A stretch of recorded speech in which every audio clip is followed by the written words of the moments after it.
Assalamualaikum warahmatullahi wabarakatuh. Selamat pagi. Pada pertemuan keempat mata kuliah Ekonomi Pembangunan ini, kita akan membahas topik terkait kemiskinan dan kesenjangan pendapatan. Topik ini masih sangat relevan sekali dengan kondisi pada negara berkembang maupun negara terbelakang. Kondisi saat ini pun di Indonesia, topik terkait kemiskinan, kesenjangan pendapatan ini masih sangat relevan. Nah, sebelum masuk lebih jauh, kita perlu mendefinisikan terlebih dahulu.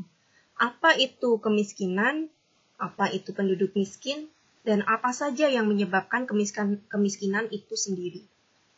Yang pertama yaitu kemiskinan menurut BPS, definisinya adalah ketidakmampuan penduduk dari sisi ekonomi untuk memenuhi kebutuhan. Kebutuhan itu ada dua, baik makanan, kebutuhan dasar makanan, maupun non-makanan atau bukan makanan, yang diukur dari sisi pengeluaran. BPS membagi kebutuhan masyarakat menjadi dua, yaitu kebutuhan makanan dan bukan makanan. Nanti seperti apa di dalamnya, apa saja unsur-unsur makanan ini dan unsur-unsur komponen bukan makanan ini akan saya ulas di belakang. Kemudian yang kedua adalah definisi dari penduduk miskin. Orang miskin itu apa menurut BPS? Menurut BPS, definisi orang miskin itu sendiri adalah penduduk yang memiliki rata-rata pengeluaran per kapita per bulan di bawah garis kemiskinan. Nah, untuk garis kemiskinan ini sendiri, BPS selalu merilis tiap bulannya itu di BRS, berita resmi statistik yang bisa kalian unduh di website resminya bps.go.id. Nah, itu kisaran garis kemiskinan itu per bulannya ada berapa, garis kemiskinan per kapita itu ada berapa, bisa kalian cek di websitenya. Kemudian yang ketiga yaitu, faktor apa saja sih yang menyebabkan orang itu terjerembab di dalam kemiskinan? Menurut Robert Chambers, perangkap kemiskinan atau deprivation trap atau disebut juga kita kenal poverty trap, kemiskinan itu sendiri disebabkan oleh 5 faktor. Yang pertama yakni kemiskinan itu sendiri. Artinya di sini orang miskin itu lebih rawan kembali lagi terjerembab ke dalam lingkaran kemiskinan untuk keturunannya. Karena keterbatasan akses, keterbatasan fasilitas dan pendapatan, sehingga keturunan selanjutnya akan lebih rawan masuk kembali dalam kelompok orang miskin. Yang kedua adalah kelemahan fisik. Penduduk yang memiliki keterbatasan fisik maupun kapabilitas ini memiliki faktor lebih besar untuk terjerembab lagi di dalam lingkaran kemiskinan. Karena di dalam melamar pekerjaan biasanya orang, perusahaan maupun instansi itu lebih prefer kepada seseorang yang memiliki kapabilitas lebih bagus dibandingkan yang memiliki kelemahan fisik. Namun di saat ini pemerintah Indonesia itu sudah menjembataninya dengan adanya penerimaan pegawai yang memiliki keterbatasan fisik juga, meskipun dengan persentase tertentu. Kemudian yang ketiga adalah faktor keterasingan atau adanya kadar isolasi. Ini biasanya terjadi pada penduduk yang tinggal di daerah terpencil, terluar di Indonesia. 3T, terpencil, terluar, dan terdalam di Indonesia. Karena adanya keterbatasan fasilitas, akses, sehingga dia lebih minim untuk menjaring informasi lebih jauh dibandingkan penduduk yang tinggal di lingkungan dengan fasilitas lengkap seperti di Jawa, dengan akses internet dan listrik yang lebih stabil dibandingkan di daerah yang terisolasi atau terpencil tersebut. Yang keempat adalah faktor kerentanan. Nah, ini hampir mirip dengan faktor keluarga tadi, di mana penduduk yang berasal dari keluarga miskin akan lebih rentan kembali lagi keturunannya ke dalam kelompok keluarga miskin. Kelima adalah ketidakberdayaan. Nah, ini ketidakberdayaan karena kekurangan akses, ketidakberdayaan karena tadi kelemahan fisik itu bisa dikombinasikan di sini, dan ketidakberdayaan karena faktor lainnya, misalkan dari segi pendapatan, pendidikan, kesehatan, sehingga dia susah untuk kembali susah untuk keluar dari kemiskinan. Dan juga mungkin faktor budaya, cultural itu juga mempengaruhi, di mana mungkin ada sebagian kelompok masyarakat yang masih membeda-bedakan gender antara pria dan wanita, perempuan dan laki-laki. Itu juga bisa menyebabkan kemiskinan menurut atau ketimpangan kemiskinan menurut gender. Nah, ada 3 kategori kemiskinan. Yang pertama adalah kemiskinan relatif, kedua adalah kemiskinan absolut, dan ketiga adalah kemiskinan cultural. Yang pertama, kemiskinan relatif adalah kemiskinan yang menurut ukuran kesenjangan dalam distribusi pendapatan. Contohnya antara misalkan Ani dan Susi. Ani berasal dari keluarga dengan pendapatan per bulannya adalah sebesar 4 juta per bulan. Sementara Susi berasal dari keluarga dengan pendapatan per bulan sebesar 1,5 juta. Nah, karena kebutuhan keluarga, Ani dan Susi ini hanya berperan sebagai seorang anak, maka pendapatan 4 juta dan 1,5 itu dibagi-bagi dengan kebutuhan anggota keluarga lainnya untuk kebutuhan kehidupan sehari-hari, untuk kebutuhan pendidikan anaknya, dan kesehatan.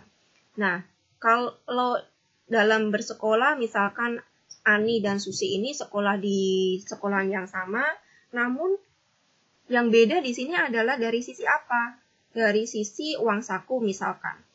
Si Ani misalkan perharinya ia mendapatkan uang saku dari orang tuanya, karena dia masih anak sekolah dasar, dia memperoleh uang saku perharinya katakanlah 20.000. Sementara si Susi dari keluarga yang lebih rendah pendapatan per bulannya dibandingkan Ani, ia mendapatkan uang saku sebesar perharinya katakanlah hanya 5.000 rupiah. Di sini bisa dikatakan Susi relatif lebih miskin dibandingkan Ani. Nah, ini tidak ada ukuran takaran bakunya, mana yang lebih kaya, lebih miskin. Ini hanya relatif saja membandingkan antar individu.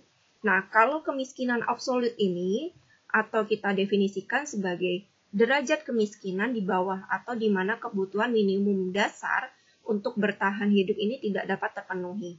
Ini ada aturannya menurut BPS maupun menurut World Bank. Kalau menurut BPS itu bisa dikatakan bahwa penduduk di bawah garis kemiskinan itu bisa dikatakan sebagai penduduk yang masuk dalam kategori kemiskinan absolut. Nah, garis kemiskinan itu berapa? Bisa kalian cek di dalam website BPS tadi, per bulannya 300.000 atau berapa, itu bisa dicek lebih lanjut. Nah, yang ketiga yaitu kemiskinan cultural, di mana ini berkaitan erat sekali dengan sikap orang atau masyarakat yang tidak mau berusaha memperbaiki tingkat kehidupannya meski ada usaha dari luar untuk membantunya. Nah, ini lebih kepada pribadi ya masing-masing. Kalau mungkin tidak memiliki etos kerja yang baik, sementara dari sisi luar, policy pemerintah itu sudah memberikan fasilitas, misalkan kartu prakerja dan fasilitas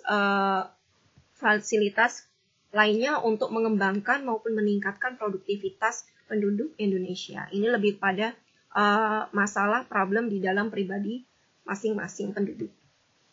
Nah, untuk data terupdate menurut BPS terakhir ini Maret 2020, jika kita lihat beberapa tahun ke belakang, 7 tahun ke belakang, 2013 hingga 2019 ini trennya cenderung turun. Nah, persentase penduduk miskin atau jumlah penduduk miskin ini BPS selalu merilis dengan 2 periode, yaitu bulan Maret dan September tiap tahunnya. Nah, selama 2013 hingga 2019, tren jumlah orang miskin maupun persentasenya cenderung menurun. Terakhir di 2019 bulan September ini, jumlah penduduk miskin adalah sebesar 24,79 juta dengan persentase 9,22% dari total seluruh penduduk Indonesia. Akan tetapi di bulan Maret ini melonjak naik menjadi 26,42 juta penduduk miskin atau persentasenya juga meningkat menjadi 9,78%. Nah, di bulan Maret ini karena ada problem yang kita kenal saat ini yaitu global pandemic COVID-19, akibatnya secara tidak langsung ini juga menyebabkan peningkatan jumlah orang miskin karena adanya banyak perusahaan yang mengeluarkan kebijakan untuk retirement atau PHK besar-besaran. Nah, jika dilihat dari spasial atau antar wilayah di Indonesia, jumlah penduduk miskin menurut pulau di Indonesia ini secara rata-rata tertinggi ada di Pulau Jawa. Nah, kalau yang terendah bisa kita lihat di sini ada di Pulau Kalimantan ya. Terendah ini baik di perkotaan maupun di pedesaan ini ada di Pulau Kalimantan dengan jumlah penduduk miskin di perkotaan itu sebesar 0,35 juta dan di perkotaan adalah sebesar 0,62 juta. Secara persentase juga Pulau Kalimantan ini terendah dibandingkan pulau lainnya. Sementara kalau di Jawa ini baik di perkotaan maupun pedesaan, persentasenya cukup tinggi. Di perkotaan saja mencapai 7,48%. Sementara di pedesaan adalah sebesar 12,64%. Nah, di Maluku ini persentasenya kenapa lebih besar dibandingkan di Jawa, misalkan di pedesaan, untuk Maluku adalah sebesar 28,15% karena ini pembandingnya di penduduk di Maluku itu Maluku Papua masih sedikit. Sementara di sini di faktor pembaginya Pulau Jawa itu penduduknya sangat besar. Jadi ini pembaginya adalah jumlah penduduk miskin di perkotaan ataupun pedesaan di Pulau Jawa saja dibagi dengan jumlah total penduduk di perkotaan atau pedesaan di Pulau Jawa juga. Nah, secara agregat Indonesia ini bisa kita lihat di sebelah sini bahwa jumlah penduduk miskin di Indonesia tertinggi ada di pedesaan dibandingkan di perkotaan. Nah, ini timpang sekali kan, penduduk yang miskin itu ternyata banyak dari desa. Oleh sebab itu, karena tingginya penduduk miskin di desa, banyak sekali penduduk desa yang berurbanisasi, pindah bermigrasi ke kota untuk dengan harapan mencari pekerjaan yang lebih layak, mencari penghidupan yang lebih layak agar supaya lebih sejahtera. Namun jika tidak diimbangi dengan kemampuan maupun kapabilitas yang cukup mumpuni dari sisi skill maupun edukasi, maka kembali lagi mereka akan hanya menjadi pengangguran, menjadi mungkin di sana rawan akan meningkatnya kejahatan di perkotaan akibat adanya arus urbanisasi, banyaknya gelandangan, masyarakat miskin yang tinggal di pinggiran-pinggiran sungai itu akibat kurangnya kapabilitas mereka untuk bekerja di perkotaan. Nah, bagaimana cara mengukur kemiskinan itu sendiri? Yang pertama dengan distribusi ukuran. Biasanya menggunakan personal distribution of income dan size distribution of income. Caranya gimana? Yang pertama adalah kita hitung jumlah penghasilan yang diterima oleh setiap individu atau rumah tangga. Kemudian yang kedua langkahnya adalah urutkan semua individu berdasarkan pendapatannya mulai dari terkecil hingga terbesar. Yang ketiga langkah ketiga adalah membagi total populasinya menjadi sejumlah kelompok atau ukuran sesuai tingkat pendapatannya. Bisa kita bagi menjadi 5 kelompok atau kita kenal kuintil, atau bisa kita bagi menjadi 10 kelompok atau desil. Nah, seperti ini. Misalkan ada 20 individu. Individu 1, 2, 3 hingga 20. Kita urutkan bahwa penduduk pertama individu satu, kita katakan individu satu, kita menyebutnya, memperoleh personal income sebesar 0,8. Ini satuannya money unit. Misalkan dolar ataupun rupiah, 0,8. 0,8 juta rupiah, artinya ada 800.000, misalkan seperti itu. Individu kedua adalah sebesar 1 dolar. Individu ketiga adalah 1,4 hingga individu ke-20 sebesar 15 dolar. Nah, kemudian setelah kita urutkan dari penduduk yang berpendapatan terkecil hingga terbesar, kemudian kita bagi share of total income-nya menjadi 5 kelompok ataupun 10 kelompok. Kalau kita bagi sama besarnya 5 kelompok atau quintiles, maka dari 20 individu ini kita bagi menjadi 5 ukuran terbesar. Misalkan sini dari penduduk 1 hingga penduduk 4. Kemudian untuk kelompok quintil kedua, mulai dari penduduk individu 5 hingga penduduk individu ke-8. Jadi 20 dibagi 5 itu ada 4. Jadi 4 individu. Quintil 1 individu 1 sampai 4, quintil 2 individu 5 sampai 8, quintil 3 individu 9 sampai 12, quintil 4 individu 13 sampai 16, dan quintil kelima individu 17 sampai 20.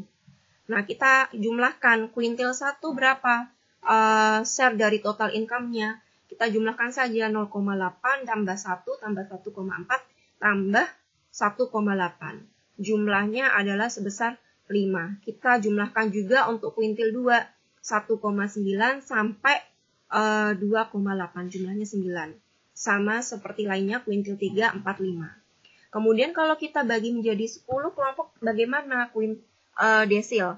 10 kelompok sama aja, 20 dibagi 10 itu kan berarti ada 2 individu. Artinya di sini individu 1 sampai 2 itu kita jumlahkan 0,8 tambah 1 itu 1,8. Desil 2 adalah individu 3 tambah 4 itu sama dengan 32,2 sampai desil 10 individu 19 ditambah individu 20 yakni 28,5. Nah, ini untuk mengukur kemiskinan menurut distribusi personal income. Semakin tinggi kuintil maupun semakin tinggi desilnya, maka semakin tinggi pula share total income-nya.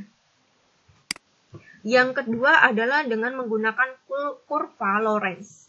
Penemunya kita kenal sebagai Konrad Lorenz, di mana kurva ini menunjukkan hubungan antar berbagai kelompok masyarakat dan pangsa pendapatan yang diterima masing-masing kelompok tadi. Nah, ini ada 2 sumbu, yaitu yang pertama sumbu horizontal yang menunjukkan jumlah penerima pendapatan. Ini ukurannya persentase. Kemudian sumbu vertikal yang menunjukkan bagian dari pendapatan yang diterima oleh kelompok masyarakat. Jumlahnya, unitnya juga persentase. Kemudian perega berbentuk bujur sangkar ini kita belah dengan garis horizontal dari titik 0 pada sudut kiri ke sudut kanan atas. Kita belah menjadi 2. Nah, garis diagonal ini melambangkan pemerataan sempurna atau perfect equality. Semakin jauh jarak kurva Lorenz dari garis diagonal, maka semakin timpang atau tidak meratanya distribusi pendapatannya. Untuk lebih lanjut seperti ini ilustrasinya. Ini terdapat 2 garis, yaitu garis vertikal dan horizontal. Garis vertikal ini menunjukkan adalah persentase income-nya, pendapatannya. Kemudian garis horizontalnya menunjukkan persentase dari penduduk menurut pendapatannya. Nah, garis yang diagonal ini tadi kita sebut sebagai garis line of equality atau perfect equality. Kalau garis yang lengkungnya ini kita kenal sebagai Lorenz curve atau kurva Lorenz. Nah, semakin lengkungan ini semakin cekung, maka ini menunjukkan ketimpangan di suatu wilayah tersebut semakin besar.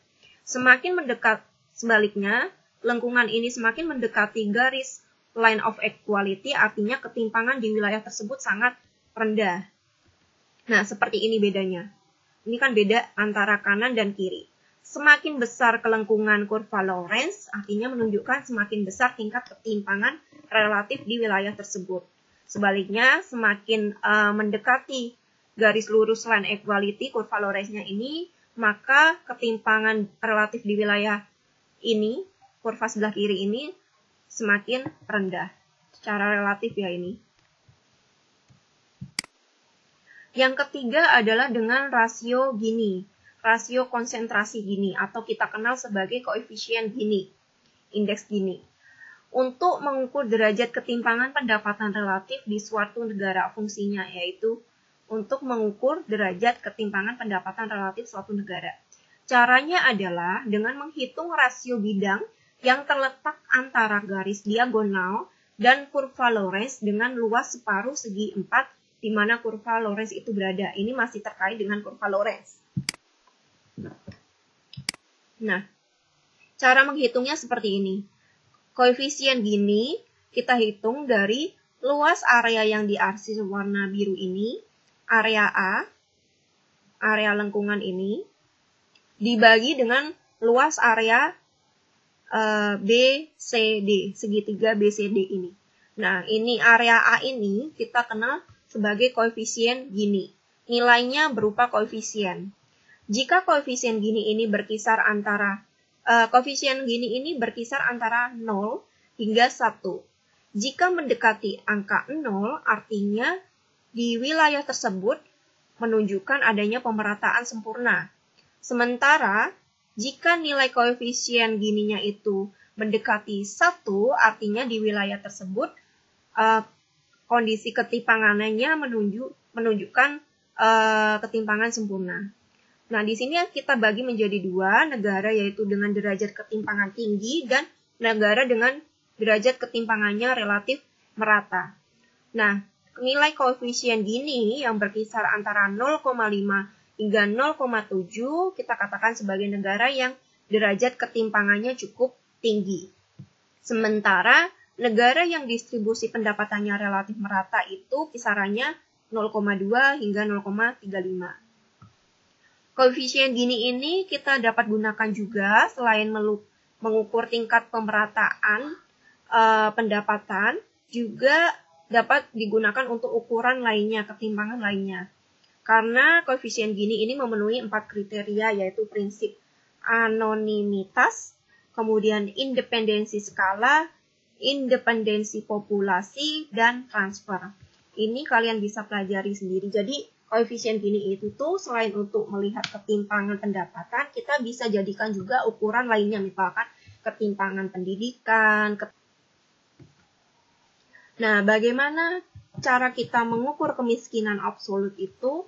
Yang pertama ini menurut BPS bisa kita hitung dengan hitungan per kepala atau head count index, HCI P0. HCI P0 ini adalah persentase penduduk yang berada di bawah garis kemiskinan atau GK. Garis kemiskinan itu menurut BPS dapat kita hitung menurut penduduk yang di bawah garis kemiskinan makanan maupun penduduk dijumlahkan dengan penduduk di bawah garis kemiskinan non-makanan. Rumus dari HCI P0 ini adalah seperti ini.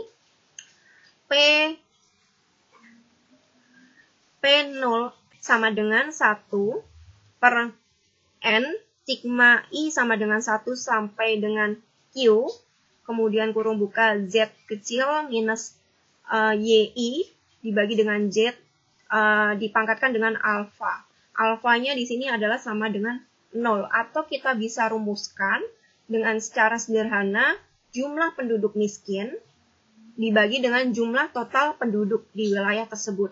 Kenapa? Karena di sini alfanya 0. Kalau alfanya 0 artinya berapapun yang dikalikan hasilnya 1. Nah, di sini 1 per N. N itu tadi jumlah penduduk. Nah, ini dikali. Ingat di sini ada sigmanya. Sigma mulai dari penduduk miskin 1 hingga penduduk miskin Q.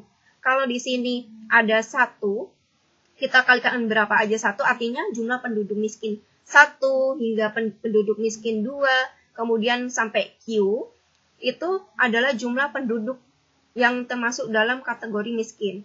Misalkan ada 10 penduduk saja yang masuk kategori miskin, maka di sini adalah 1 per, katakanlah total penduduk di Indonesia ada 100.000. Yang masuk penduduk miskin ada 10, maka 1 per 100.000 dikali 10. Karena ini ada pangkatnya 1. Secara sederhana tadi, jumlah penduduk miskin dibagi jumlah penduduk total, itu secara simpelnya 10 per 100.000. Karena ini indeks, maka kita tidak mengkalikan dengan persentase.